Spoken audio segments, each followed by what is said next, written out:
Hey, what's going on, Noel Nation? It's TJ Wilson here with another episode of Doak Talk. We have a special edition here of Behind Enemy Lines. Of course, it's the Florida versus Florida State game. The hated rivalry is rivalry weekend. Of course, big time game in Tallahassee. Here we have Graham Hall, beat reporter for Swamp 247. Graham, how's it going? It's going great, man. It's kind of crazy that we're already here in the last week of the season. It feels like you spent so much time, waiting for it to get here, and now It the flies season's by. already over. Yeah. Now, in my case, I'm happy it's over. It's been a season from hell, 100%. But yeah, I do agree. It's crazy. You spend so much time, anticipation, that type of deal, and before you blink your eyes, it's already November and heading into December. And like I said, the season is over. We get ready for postseason and things along that lines. We'll jump right into it. It's been some interesting. It's been an interesting season for the Florida Gators, to say the least. Got a two-part question for you to start off.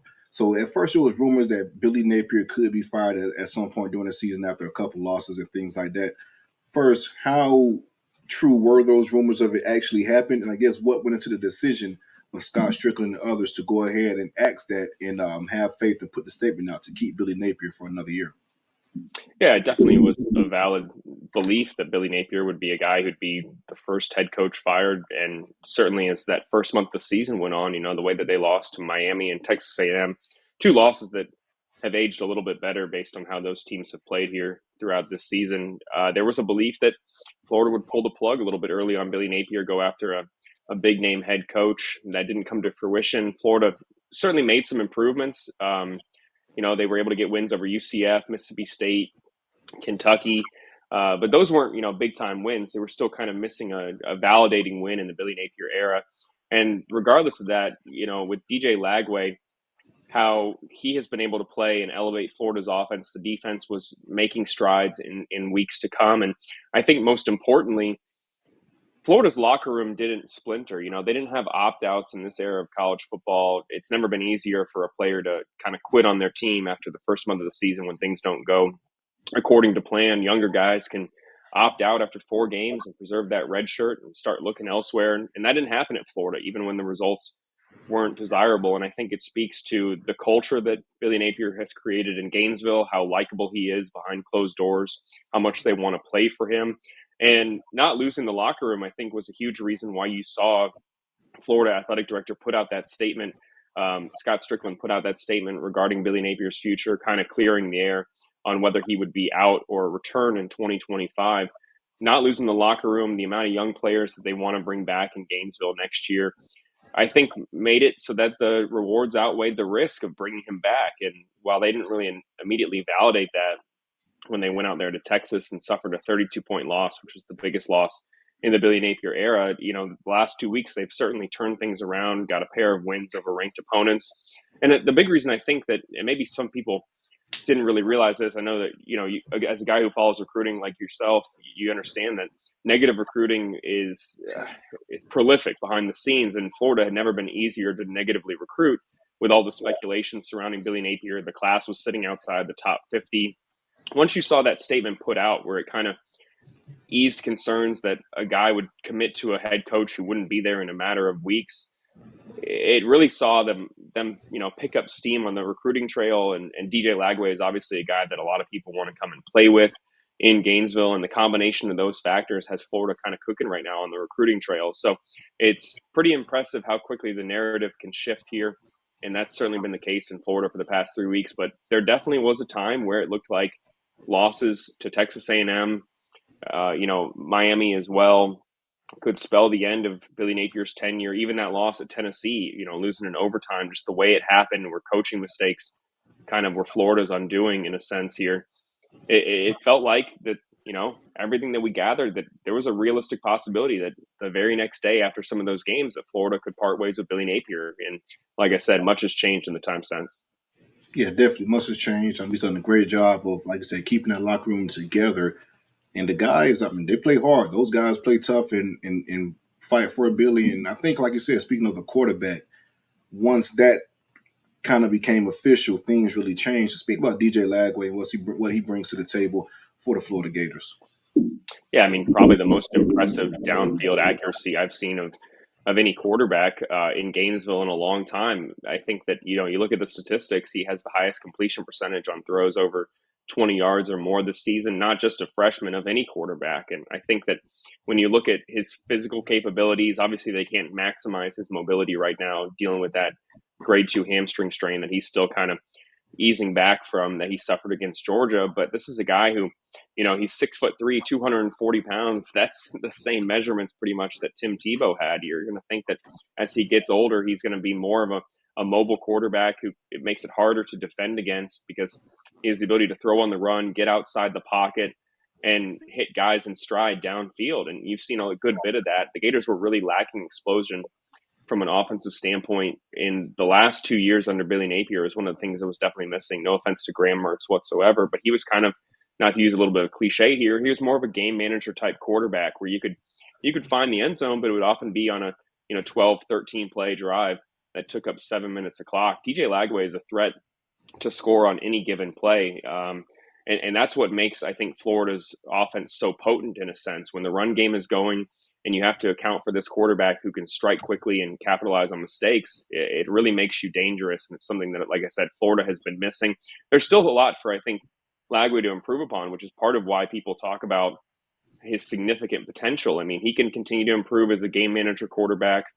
He can hit the intermediate throws and know when to get rid of the football at a higher rate. You've seen him even make improvements to that recently, where he's shrug off contact and been able to throw accurate passes in the open field from 15, 20 yards out when it looks like he has nothing there. He's going to take a sack. So I think he's making strides right now as the season goes on. He can also improve in practice. I mean, it's a freshman quarterback. There's still a lot for him to learn. His command of the offense in practice, his accuracy can continue to improve.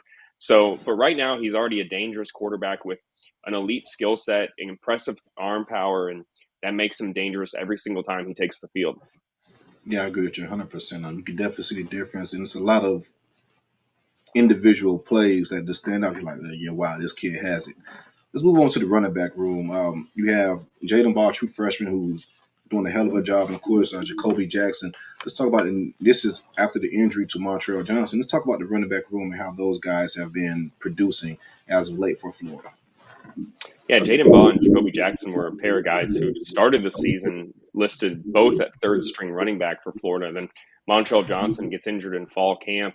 It took him a long time to feel the same from that meniscus injury that he suffered. Even though he was able to play for the season opener, that was something that was lingering, and Florida's run game was not supremely effective. Then they lost Trayon Webb to a fractured tibia that he was out for the second half of the season here. So that's their 1-2 punch at running back that went down and hasn't been the same when it comes to Johnson. But give Jaden Baugh a ton of credit. I mean, his footwork is very impressive. He's more physically developed than I think a lot of freshman rushers are. I think that's a testament to the fact that he played linebacker at high school as well. And you can get a guy like that who has the ability to contend with, collegiate athletes the minute they step on campus. That is just a weapon that you can use. And Baugh is kind of a different change of pace rusher than Jacoby Jackson is. Jacoby Jackson kind of reminds me a little bit, not saying he's as good before anyone jumps the gun, but it reminds me a little bit of Frank Gore in a sense, and just how his combination of physicality and his vision and patience as a runner just makes him extremely dangerous when he has the ball in his hands. He may not rattle off, long rushes for touchdowns, but he's going to be able to pick up chunk plays and move the ball downfield, gives you a good 1-2 punch with Jaden Baugh. And so I think it's a testament to the recruiting that they had at that position. Jaden Baugh was someone that maybe for some programs flew under the radar a little bit, but when Alabama is looking to bring you into a program and several other, Power 4 teams are looking to bring you in as a freshman rusher, I think it's a pretty good evaluation. But an even better one in my mind is Jacoby Jackson, because, that was a guy that 2 years ago was at, JUCO in Pensacola, and Florida evaluated him and thought that he had a really good skill set and was determined to prove that he was a Division I player. And really since the spring, you've seen him impressed, and he's been able to capitalize on some of these injury issues and has become really effective for Florida. He's been able to be kind of their goal line back in a sense, and has been really effective in that role. But Montreal Johnson is still someone that you have to account for as well. I mean, look at the game against Ole Miss. Against LSU, he just had one carry, but then against Ole Miss, he had over 100 yards on the ground. Even though he's still not 100%, they put him in the Wildcat formation there for what ended up being the game-winning touchdown, and he was able to hit the hole patiently and wait for the play to develop and score from 9 yards out. So that's a guy that, has led by example within the room. The younger guys and Jackson as well are better because of his presence. And you got to account for all three there when it comes to game planning for Florida, which makes you a little bit dangerous if you're, trying to stop this rushing attack, because they have guys who can give you a variety of looks out there in the backfield. Yeah, three pretty good running backs that can, beat you in their own right. So we talk about DJ Lagway. Let's talk about the receivers he's throwing to Elijah Badger or Tremere Dyke, just to name a few. Talk about the passing game and what they're bringing to the table and challenging the FSU defensive backs. Yeah, I think Elijah Badger was a little bit one that flew under the radar because he didn't, come to Gainesville until the end of May. And maybe that's someone who his production out of Arizona State went a little bit unnoticed by, fans out here in Florida that aren't watching too much what used to be called Pac-12 after dark, So I think, but you look at his stats the 2 previous years, I mean, extremely effective. In 2022 and 2023 combined, he had nearly 1,600 receiving yards. Just was a guy who was a consistent target out there, and Florida went back to Tempe to bring those guys in the program. First, they go get Ricky Pearsall, and then Ricky Pearsall leaves, so you go back to the Sun Devils and end up landing Elijah Badger. I thought that was a big addition for Florida, and he's a guy who was a little bit, initially found himself kind of on the outside looking in because he still needed to, acclimate with the quarterback and learn the offense a little bit here. But over the last 2 months, you've seen him just be a dynamic threat. I've kind of felt bad for him a little bit because he's been the recipient of a lot of those long throws from DJ Lagway. And I think 3 times this year, he's been stopped within the 5-yard line, hasn't been able to find the offense, find the end zone at a high rate here. So I think certainly, this is a very talented guy.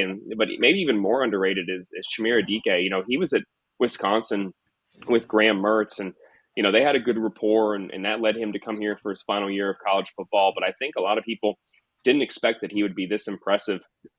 He just steady hands, knows where to be at all times, just a great route runner. And even more important, potentially, because of this was a void on Florida's team, is that he's been fantastic on punt team and on punt coverage as well. He's had steady hands there. He's broke a pair of 30-plus yard punt returns so far this season. And he's, added leadership in a wide receiver room that has a lot of young guys there, from Aiden Mizell to Jere Hawkins, TJ Abrams. He's been a guy who's instantly stepped in as a leader. So 2 huge additions for Florida.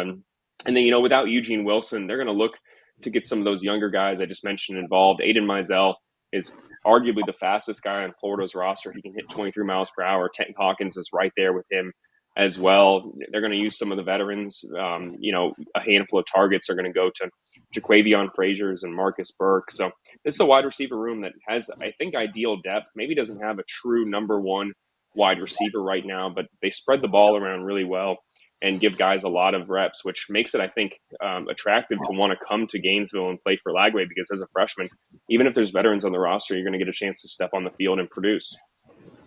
Let's speak about the offensive line and opening up the holes to those running backs and, protecting DJ Lagway. I know at one point in time it was a question mark for Florida, but those guys have been producing pretty well. Yeah, I think it's one of the more impressive units on Florida's team. Last year they allowed 39 sacks. Graham Mertz took a ton of contact. They just really struggled. And there were some guys dealing with injuries, and they had to insert Jake Slaughter into that starting center role after Kingsley Eguakon went down. Austin Barber moved from right tackle to left tackle last year, and he was dealing with some lower body injuries and a shoulder injury, so he wasn't at his best. And then Damian George last year was playing right tackle for Florida, and he was not as effective as you would like there from that spot. Now you get all 3 of those guys back. They're able to stay a little bit healthier. Jake Slaughter has game experience now and has, truly been one of the best centers in college football this year. Austin Barber has been a lot more effective now that he's been able to stay pretty healthy. And Damian George made a pretty bold move in my mind. In the offseason, he moved from tackle to right guard. It was his decision to do that. And Florida, was a little bit hesitant at first. He thought that he was be more well-suited to handle interior defensive linemen than dealing with some of that speed off the edge. And he has been extremely effective this year in that first year as a guard. He probably regrets a little bit not playing it more or doing it when he first got here to Gainesville. And then you have a a true sophomore who's starting for the first time at left guard, and Najee Harris, who I think has really improved as the year has gone on. So those five guys, and they've also worked in Bryce Lovett, Cam Waits a little bit, so you have some depth there on the offensive line. They've been much better at opening up run holes for this offense as the season has gone on. And really from a pass protection standpoint, I think that they've even made more strides there. Just the pass blocking has been much more effective than it was even 2 months ago. And I think you have to give some credit there to Jonathan DeCoster, who they brought in, from the Cleveland Browns. I think that he's helped really from a technique standpoint, a footwork standpoint, has really helped this unit. And for the first time in Gainesville, that co-offensive line coach setup is actually paying off. Right. I know there used to be a lot of jokes about the co-offensive line set up at Florida, but like you said, it's paying dividends for this season. Let's switch over to the defense and the defense line. Well, first, I want to give a hats off to this defense because they pretty much did a 180 in recent weeks and been playing great football, physical bunch, fly to the ball, really inspired football. Looks like some Florida defenses evolved. But speaking about the defensive line, you got which I feel like this is going to be the biggest worry for FSU is the Florida defensive line versus a very underwhelming offensive line for Florida State, specifically Jack Pyburn, Sapp, and Caleb Banks. Let's speak about the defensive line and what they bring to the table, which in my opinion would be the toughest challenge for Mike Norvell is trying to figure out how to work around the offensive line woes in this aggressive defensive line. Yeah, the options that Florida has on the defensive line, it's clearly the deepest defensive line that Billy Napier has had in his now 3 years in Gainesville. I mean, there were some personnel changes that happened after the first couple of games of the season. Jack Pyburn, who you mentioned, was returning from a torn ACL that he suffered last year. His workload has increased after the first month of the season, and he's just a guy who understands his assignment. He's aggressive, He gives his all in every single play and just knows where to be. When you hear the words true football guy, he's one of the guys that kind of comes to mind. And everyone has kind of rallied around him at times in that room. Caleb Banks has just absolutely made some money for himself recently. You got to give a hand to him because that was a guy who got to Florida last year, having played less than 40 snaps when he was at Louisville. Florida's staff evaluated him and thought that he could be really good. But it was his first year last year, starting with a tough schedule. He really kind of, took his lumps at times, especially against LSU last year, and entered this season with a new defensive line coach who I think deserves a lot of the credit for Florida's success, Gerald Chapman. They moved on from Sean Spencer, and while no disrespect to Sean Spencer whatsoever, because I think he's a very, very talented assistant coach, but Gerald Chapman has just kind of kicked this unit into a little bit of a higher gear right now with his style and just his coaching methods here. And, you've seen it pay off. Caleb Banks is there. I've heard from some people who think that he could end up being, the first Florida player off the board if he does enter the NFL draft in April. We'll have to see, obviously, what happens there in a couple of months. But this is a guy that clearly has gone from on the outside looking into a potential, guy with a professional career. And Tyreek Sapp, I think a lot of people have always known that he was capable, but when you're an edge unit that maybe lacks the push on the interior, you're not going to be able to produce and get the statistics that you're capable of. And with the interior defensive lines production that you've seen from Banks and Cam Jackson, who I think is having a really good season as well, you've seen Tyreek Sapp just absolutely. Yeah. Cam Jackson's he's gotten better shape and, an angry guy on the field, doesn't do a lot of trash talking, but, really an effective player, came over from Memphis a little over a year and a half ago, and he's been really, really good as well there. And Tyreek Sapp has just been able to benefit from that, leads Florida in sacks heading into this game. But maybe my favorite story of any of the Florida players right now, and, I know you guys have seen a lot of, players, that, especially on the defensive line, that a coaching staff takes a chance on, who comes from a smaller school or maybe is even fairly new to the position, and then they blossom. And it's just a great reflection of the evaluation and the coaching that the staff has. And, I think that's the case for George Gums Jr. George Gums has been fantastic. 18 months ago, he was playing tight end at Northern Illinois, spent the season as an edge rusher out there in Northern Illinois last year, and then comes to Gainesville kind of as a little bit of an afterthought. This is someone that wasn't highly rated in the transfer portal, but Florida's coaching staff thought that they could get him to be a productive player as he continued to, learn some pass rush techniques and just use his pure athleticism to get to the quarterback. He's been extremely effective as a first-year starter this year. He's also has, some positional flexibility based on the scheme. He can play that Sam linebacker spot. So this is a guy who has been a great story for Florida, easy to like, and he's kind of filled a hole on that defensive line. And there's a couple other guys as well that they've rotated in who've done a good job. Obviously, LJ McCray is someone that a lot of people are familiar with. He's played a little bit more of a reserve role as he kind of sits behind some of these defensive players. TJ Searcy, who also can play that jack linebacker spot, has done a really good job, especially as a third down pass rusher. He's been really good at that this year. So this defensive line, I think, has made a lot of improvements. They really struggled with generating a pass rush last season and for the first couple of weeks of the year, but in recent weeks here, 11 sacks combined the last 2 weeks. They certainly have been a lot more effective unit, and I think you got to give a lot of credit to just their ability to improve as the season went on, which is never a given in this era of college football. Like I said, when you can opt out, quit, give up when the going gets tough, to kind of lock in and make some strides is a little bit more impressive in this era right now to me. Yeah, I agree 100% with that. Let's move on to the linebackers. And Shamar James is a guy that had a season-ending injury last year. Highly rated kid, bounced back and playing some good football. And of course, you have Jaden Robinson as well. Let's speak about the linebacker room. Pup, the guy that you guys got from South Carolina. Let's speak about the linebacker room and what they bring to the table from Florida State. Yeah, Pup Howard, I would have said, was probably their top transfer addition for the first 9 games of the season. Unfortunately, he's hurt right now. We don't know if he's going to play on Saturday or not. There's been no indication that he's been able to ramp up in practice here right now.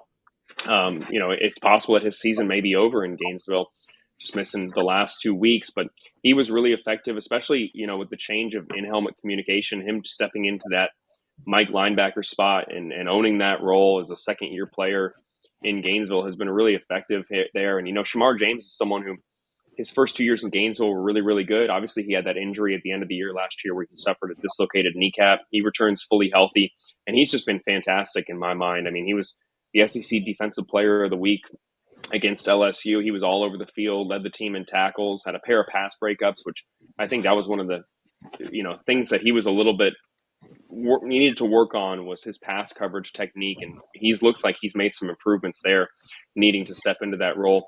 Jaden Robinson is the guy that stepped in for Pup Howard and has looked really good the last couple of weeks. I think obviously he's going to need to get a little more experience, but his ceiling is incredibly high. He's been all over the field as well. He knows his assignments, and they've also used a pair of freshmen at a pretty high rate this season. Miles Graham and Aaron Childs Jr. have been able to see the field recently, and you've really seen, especially Graham, come on here recently. I mean, that was a guy who missed most of spring camp. He had to have a procedure on his back, was recovering in the off season, but to make the impact that he has as a first year player, I think, again, it speaks to his high ceiling.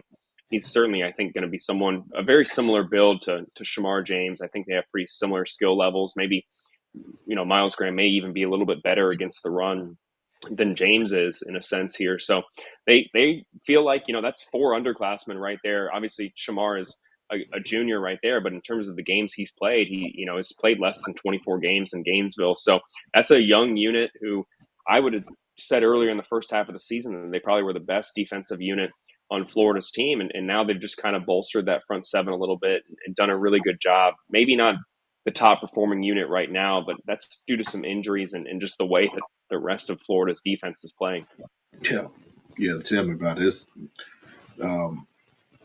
It's been a hell of a turnaround to say the least in regards to the defense. And got to give a hats out to the defense coordinator. We gave him a lot of flack last year and things like that.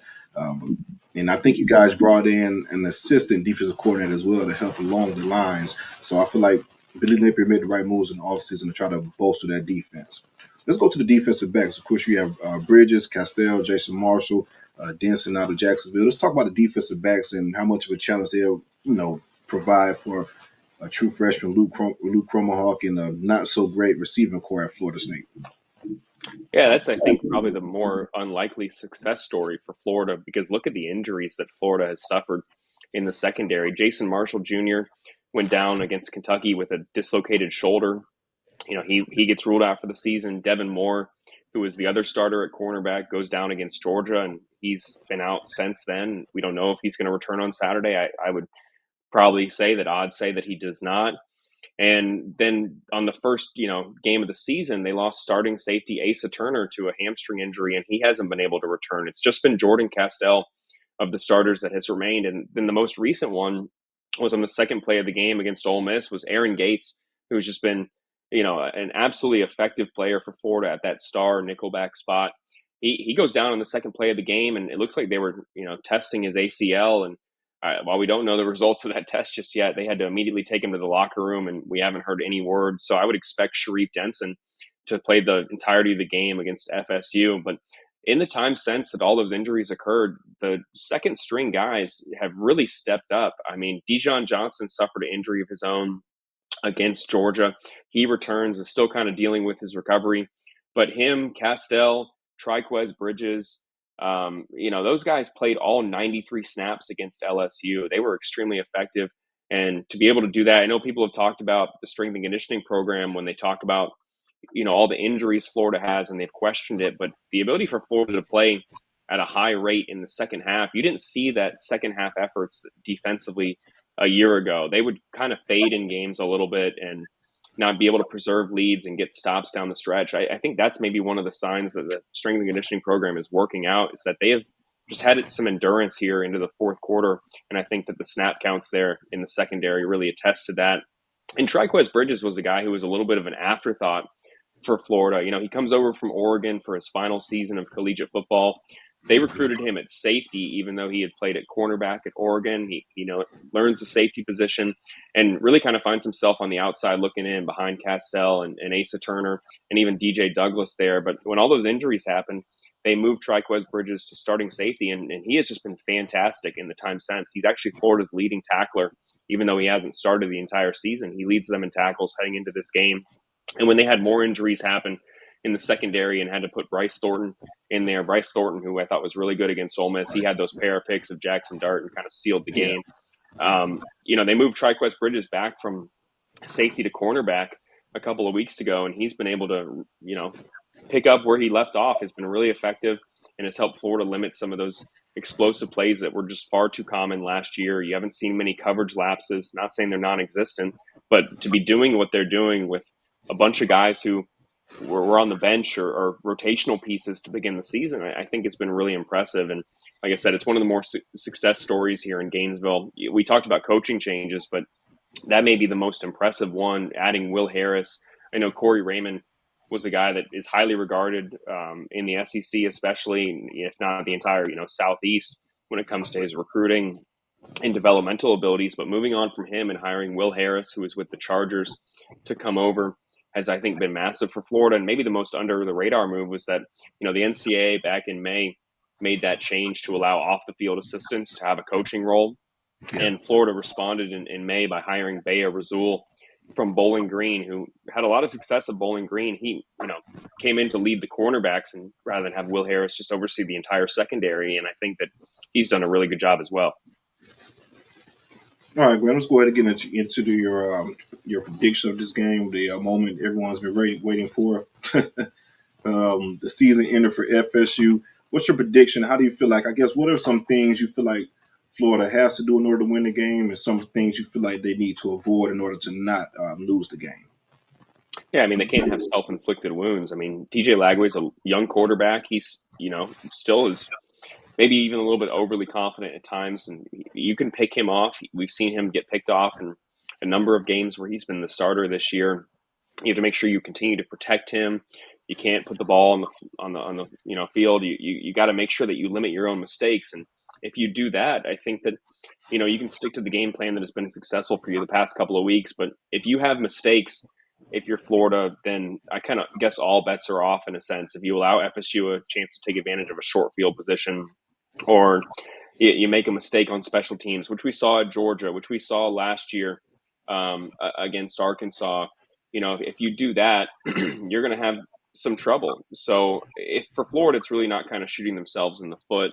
DJ Lagway's got to make sure that he has that penchant for explosive plays. They got to establish the run game, make sure they're not one-dimensional on offense. They got to try and get to the quarterback. No offense to FSU's offensive line, but this is probably one of the weaker ones that Florida has faced in recent weeks. I think that they're going to have an opportunity to get there, and you got to wonder from a moral standpoint, how much does this game actually matter to FSU? Maybe this is a little bit of a tangent, but we're in an era where, even though this is a hate week in a sense, there's less hate between these players than there were a decade ago. And, playing for pride is a little bit less common of an intangible where you're maybe if a team that hasn't had their season go the right way, they're not really going to get up for this game, just knowing that, what's the difference between 2-10 and 3-9, really, when those NIL checks are still coming in, right? I don't know what that question is. Maybe we'll see it answered on Saturday. When you have the home field advantage, things can always get a little bit funky here. Who knows what's going to happen? But the big question for me is Luke Kromenhoek. If that guy is able to have success against Florida's defense, and I think that he certainly is capable, and he's probably got a really high ceiling. Florida's coaching staff knows that. They worked him out. They offered him as well when he was a prospect. They're not taking him lightly. He obviously lacks the experience coming into this game, but a guy who certainly can have a game if he has, his opportunities. That's kind of the intangible factor, which makes it a little bit difficult to prepare for. But what I will say is it's kind of a lose-lose situation for Florida State if he has a great game, because then everyone's going to question why this guy wasn't playing sooner. If the season was lost, weeks ago here, why didn't you get this guy playing over Brock Glenn? Why didn't you play him at an earlier rate so you can kind of kickstart his development and expedite that a little bit and give yourself a better chance? If he goes out there and has success against Florida, people are going to wonder what if in Tallahassee, just like Florida fans kind of have wondered what if when it comes to the recent turnaround. What if Florida was playing at this level against Miami and Texas A&M? What if they went for 2 against Tennessee? What if DJ Lagway didn't get hurt against Georgia? You can always play what ifs, but for Florida State, if Luke goes out there and has a great game, I think people are certainly going to question the decision to not play him sooner. So that is a big factor in this game for me. If he can be successful, then I do think that it's going to be quite an intriguing matchup. There's not a ton of film out there for Florida's defense to scout him on. So how he performs, I think, is going to maybe give FSU a chance in this game. But if you want my prediction, I'm going with right now. I'm hearing 31-14 in my head. That's just the number I keep hearing. I don't know if FSU is going to be good enough. Maybe they get 17 points. I just don't know if that offense, with the way that they've performed this season, with the offensive line, the wideout unit, I don't know if they have enough skill position talent to score more than 2 touchdowns against Florida. I think that they can do it. I think Lawrence Toafili is a good running back. I just don't know how much they're going to be able to have success against Florida's defensive front here. So I think Florida ends up going out, taking care of business, finishing up on a high note. That's everything we've heard from Florida in the last week, is that they don't feel as if they can be complacent after the last 2 weeks. They still have business to take care of. They have a chance to get the most wins in the Napier era, get to a bowl game, maybe get to 8 wins, continue gaining some momentum, and really enter 2025 with the mentality of, hey, if we play like the way we did the last 2 months, especially to begin the season, we feel like we can contend with anyone. And so they have to make sure that they do that and not suffer one more letdown, because the last game of the season is probably the toughest one to digest. It's always great to go out with a win because, you don't have another week to amend for it next week. You're going to be thinking about that final game for the next 6-7 months. And I know for Florida, they want to make sure that they end this on a high note after it was quite miserable for the first month. Yeah, I agree with you 100%. I think Luke has a high ceiling. He has a lot of potential. You saw a little bit of the orange strength against Charleston Southern last week, but again, that's against Charleston Southern, and I feel like Florida's defensive line is on a whole different level, and that's just going to be causing too many issues for the offensive line, which is going to hamper Luke's ability to try to, showcase some of them skills. So, and I agree with you as far as just not being able to score that many points. So I have it 27-13 Florida. I do think Florida State's defense can get some stops on Florida and make it interesting, but the offense doesn't do enough to kind of combat and help the defense, and it'll kind of get out of hand at that point. So give me 27-13 Florida for the win. Graham, it's always been a big pleasure. As always, thank you for coming to join us. Make sure you guys like and subscribe to the channel. Like this video, subscribe to the channel, and check out the game on Saturday. We'll see how it plays out.